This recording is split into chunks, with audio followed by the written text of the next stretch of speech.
morning Israel, good afternoon Philippines. Today is Friday, ngayon po ay day off na naman nila. At day off ko naman po dito sa aking kwarto. Ngayon po ay magluluto tayo ng pagkain ng alaga ko para sa kanyang pananghalian. Tara na po, ituturo ko na po sa inyo. Guys, ito yung mga pinamili ko nung nakaraang araw. Hindi ko na po ipinakita sa inyo isa-isa. Merong pong gatas, merong saging, merong avocado, merong cheese, at ito pong mga gulay. Ito pong gulay na ito ang iluluto ko ngayong araw para sa pananghalian ng aking alaga. 4 na araw po niya itong kakainin. So, ang tawag po dito sa Israel, Marak imyerakot. Sa Pilipinas po ay vegetable soup. Ayan po guys, tara na guys, umpisahan na nating magluto ng pagkain ng aking alaga. So ito lang po yung kanya mga kinakain araw-araw. Guys, ituturo ko po sa inyo ngayon kung paano magluto ng vegetable soup ng aking alaga. Ito po yung kanyang kinakain tuwing tanghali. Ito po yung tinatawag na batzal. Sa Hebrew batzal, sa Pilipinas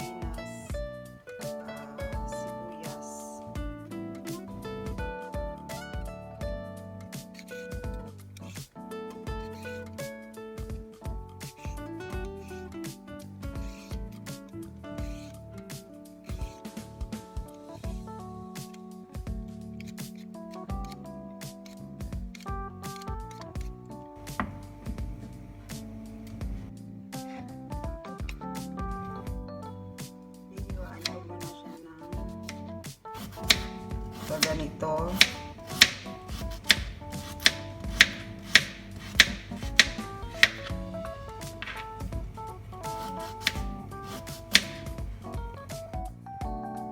Iniwa ko muna siya ng pa-circle. At saka ko siya hiwain ng pa-square.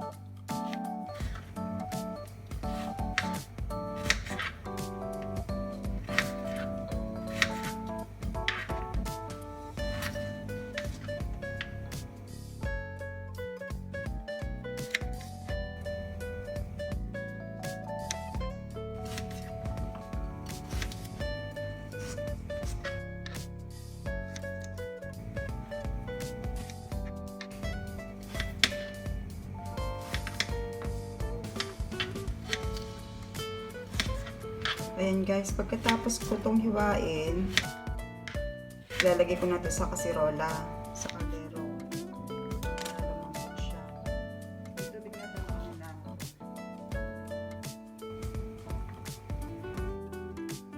Sunod ko naman itong patatas. Sa Hebrew, tapuak adama.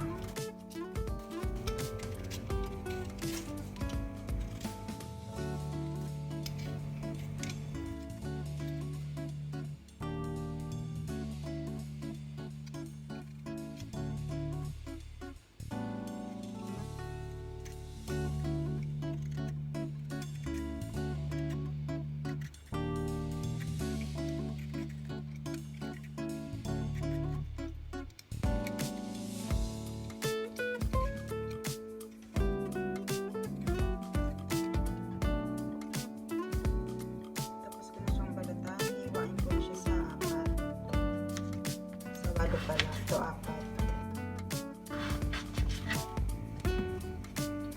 4. Ito ay kada isang araw 4 na piraso.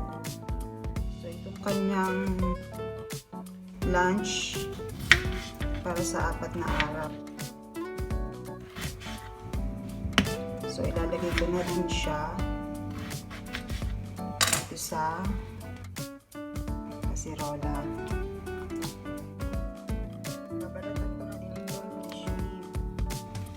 Nabalatan din ito eh. Meron pa ako isang natira na luto doon. So kaya 3 lang ito.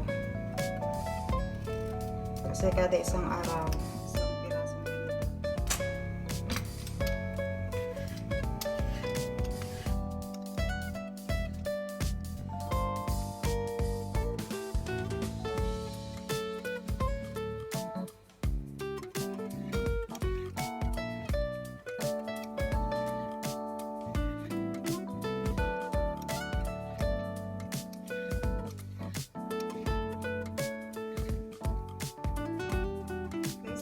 inihiwa, nilalagay ko na lang siya ng buo. Pero dahil ito ay madaling maluto, hindi ko muna siya ilalagay. Sunod ko ay celery.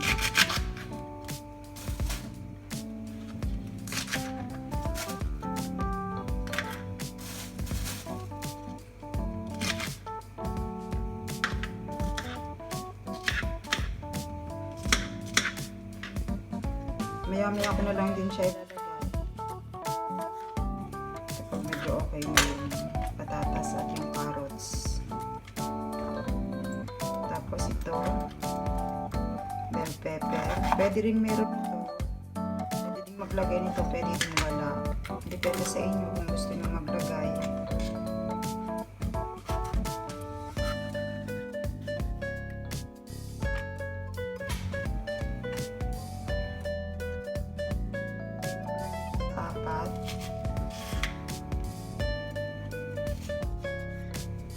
Tapos kamatis.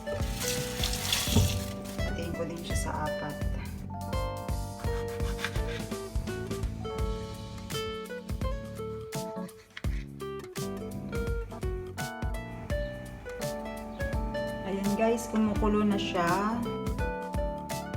Pwede na natin ilagay ang kamatis. Ang bell pepper.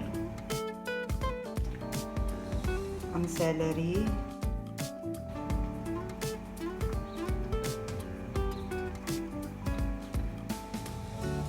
ang kinchay, tsaka natin ilagay ang khisuim. Papakaluin natin siya ng 30 minutes. So pag nakakulo na siya ng 30 minutes, luto na siya. Pala, maglalagay tayo ng powder. Ang tawagin dito sa Israel, Marak off. Sa Pilipinas, ano ito eh, parang yung powder. Yung nor powder. Hindi uso dito ang bechin. Powder ang uso dito pampalasa ng pagkain.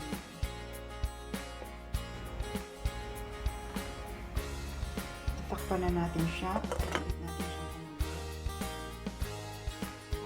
I-check natin mamaya kung siya ay malamog na. 30 minutes.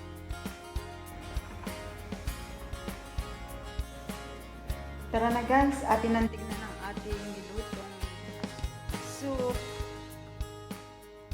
Ayan, okay na siya. Kumukulo na siya.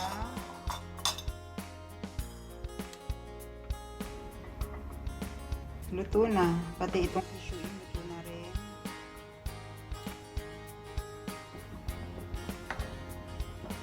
Carrots, at saka patatas, kamatis, bell pepper, luto na rin. So, pwede na natin ito patayin. So, ready to eat na siya mamaya. Nung alaga ko, iinit ko na lang. Takpan na natin, guys. Guys, ipapakita ko sa inyo yung lunch ng alaga ko. Ito po yung kanyang pagkain. Ayan, umiinit na siya. Ito yung gulay na niluto ko kanina. Tapos, ito naman yung konting manok lang ang kanyang gustong kainin. Manok. Tapos, may konting beans. Hindi ba kita? Ito manok, tsaka konting beans. Ito, lagi ko na dito. Ito na guys. Kumukulo na siya. Ilalagay ko na yung kanya pagkain. Hindi ko siya ngay. Ayan. Yung kabiyak na manok, kalahati. Tapos, itong kanyang patatas na 4. Lagyan ko rin siya ng konting sabaw. Kasi ito muna yung una niyang kakainin.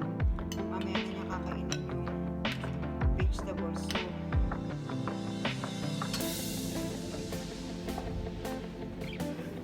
Ito guys, ganito siya.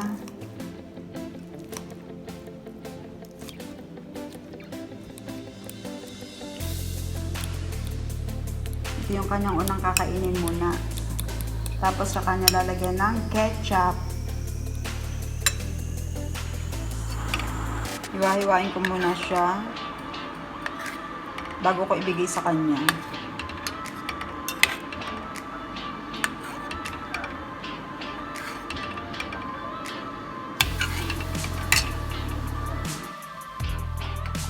Ito guys, ilalagay ko na to sa pinggan ng alaga ko at siya ikakain na ng kanyang lunch. Ito abon ima. Kloharbe, nakon. Yan yung kanyang lunch.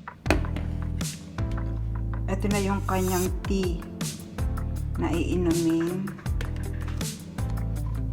Tapos, pagkatapos ng kumain, tea at saka cookies. Ayan yung kanyang lunch everyday. Everyday okay. Ayun guys, nasaksihan niyo po kung paano po ako magluto ng pagkain ng alaga ko para sa kanyang lunch. So sana po ay may